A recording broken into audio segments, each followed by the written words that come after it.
ગુજરાતમાં ભ્રષ્ટાચાર એ હદે વધી ગયો છે કે ખુદ ભાજપના જ સાંસદે ભાજપમાં ચાલતા ભ્રષ્ટાચારની પોલ ખોલી છે।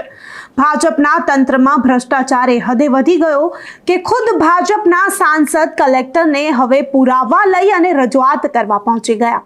પરંતુ અહીં સવાલ એ થઈ રહ્યો છે કે શું સાંસદ આ ફેમસ થવા માટેનું કોઈ ગતકડું કરી રહ્યા છે? આ સવાલ શા માટે તે જાણીએ આ વિડીયોમાં। નમસ્કાર, હું અમરીન અને તમે જોઈ રહ્યા છો નિર્ભય ન્યૂઝ। ભાજપના સાંસદ રામ મોકરિયાએ રજૂઆત કરી છે પુરાવા સહિત કે ભાજપના તંત્રમાં ભ્રષ્ટાચાર ચાલી રહ્યો છે।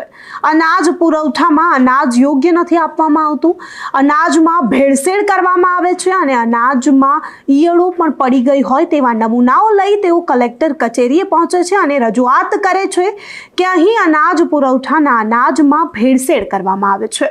તેઓ ભેળસેળવાળું અને ખરાબ અનાજ લઈ કલેક્ટર કચેરીએ પહોંચે છે, દેખાડે છે અને કહે છે કે અહીં ભ્રષ્ટાચાર થઈ રહ્યો છે। સવાલ એ થઈ રહ્યો છે કે રામ મોકરિયા પોતે સાંસદ છે, તેઓ ઈચ્છે તો આગળ રજૂઆત કરી શકે, ઉપરી અધિકારીઓને કહી શકે, કારણ કે તેમની પાસે પુરાવો છે। તે પોતે ભાજપના નેતા છે, સાંસદ છે, તે પોતે કોઈ કડક પગલાં લઈ શકે છે।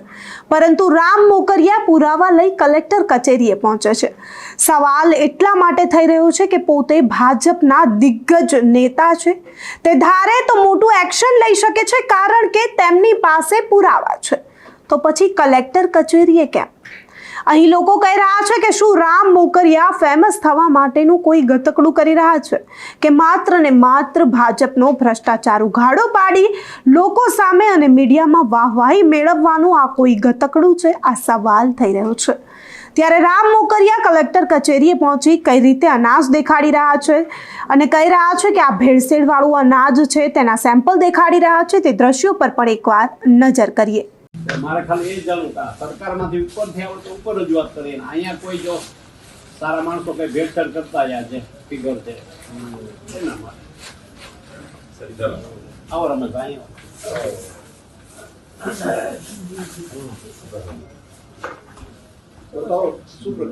મારે ખાલી એ જાણવું કે સરકારમાંથી ઉપરથી આવે તો ઉપર રજૂઆત કરીએ, અહીંયા કોઈ જો સારા માણસો કઈ ભેળસેળ કરતા રહ્યા છે ફિગર છે એના માટે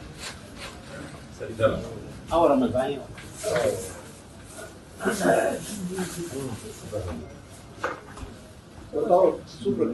મારે ખાલી એ જાણવું કે સરકારમાંથી ઉપરથી આવે તો ઉપર રજૂઆત કરીએ, અહીંયા કોઈ જો સારા માણસો કઈ ભેળસેળ કરતા રહ્યા છે ફિગર છે એના માટે આવો રમેશભાઈ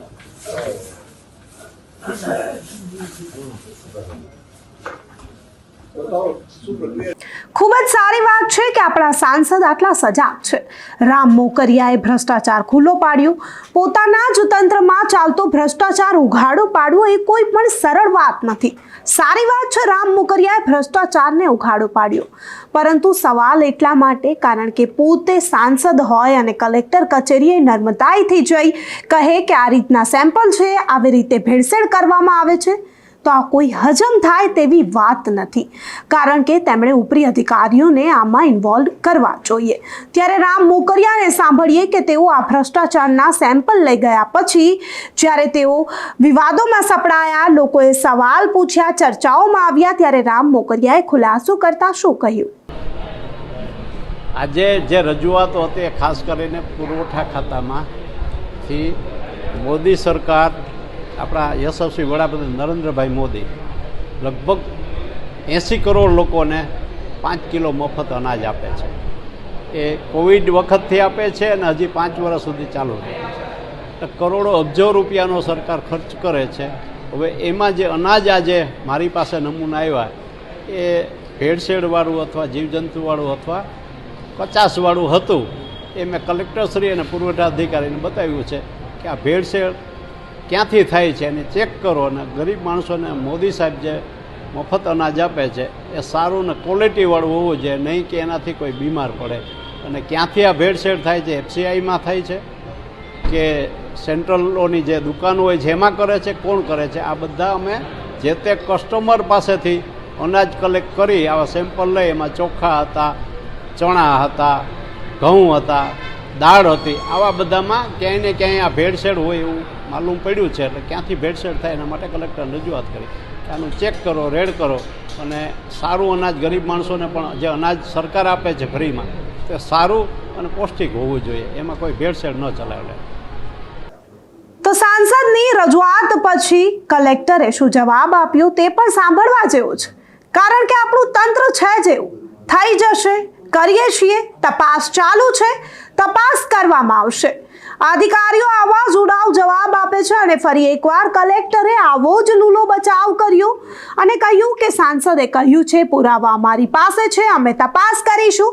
સાંભળીએ કલેક્ટરને પણ કે ઉડાવ જવાબ આપતા એ કલેક્ટર શું કહી રહ્યા છે.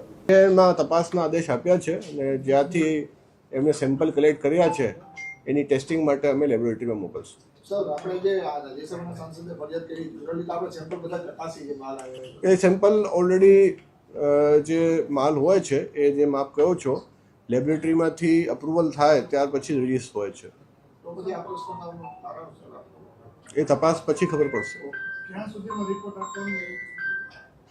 આજે જ એમને સવારે રજૂઆત કરી છે, જે રીતે રિપોર્ટ લેબોરેટરીમાં આવશે ત્યારબાદ એમને અહેવાલ કરશું. તો આવી બધી ઘટનાઓ જોયા પછી સવાલ એક જ થાય કે શું ગરીબો આવા ભ્રષ્ટાચારી નેતાઓના પાપે ભોગ બનવા જ આવ્યા છે? શું ગરીબોને આવા ભ્રષ્ટાચારી લોકોનું ભોગ જ બનવાનું છે? સારી વાત છે, સાંસદ રામ મોકરિયાએ આગળ રજૂઆત કરી છે. તેમણે કહ્યું છે ભેળસેળ ક્યાંથી થાય છે તેનો પર્દાફાશ કરીશું, તપાસ કરવામાં આવશે. જોઈએ રામ મોકરિયાના આ જે રજૂઆત કરી છે, રામ મોકરિયા જો એક્ટિવ થયા છે તેના પર ભાજપનું આ તંત્ર કેટલું દોડતું થાય છે, ભાજપનું તંત્ર આના પર કેટલી યોગ્ય તપાસ કરે છે. કારણ કે હવે તો સાંસદે રજૂઆત કરી છે. જો આપણા જેવા સામાન્ય લોકોના કહેવાથી તંત્ર ન જાગતું હોય તો જોવાનું રહેશે કે સાંસદ રામ મોકરિયાએ જ્યારે રજૂઆત કરી છે, પોતે જ્યારે ભાજપના ભ્રષ્ટાચારી તંત્રની પોલ ઉઘાડી પાડી દીધી છે, ત્યારે શું ભાજપનું આ તંત્ર અને ભાજપની આ સરકાર કોઈ એક્શન લેશે ખરું? કારણ કે ગરીબો હંમેશા આવા ભ્રષ્ટાચારી લોકોનો ભોગ બનતા હોય છે. તમારું શું માનવું છે? શું સાંસદ રામ મોકરિયાએ રજૂઆત કરી છે, ભાજપના ભ્રષ્ટાચારી તંત્રની પોલ ખોલી છે, તો આગળ કોઈ યોગ્ય તપાસ કરવામાં આવશે ખરું? તમને શું લાગે છે? કમેન્ટ કરી ચોક્કસથી જણાવજો તથા અમારી ચેનલ નિર્ભય ન્યૂઝને લાઇક, શેર અને સબસ્ક્રાઇબ કરવાનું ભૂલશો નહીં. આભાર.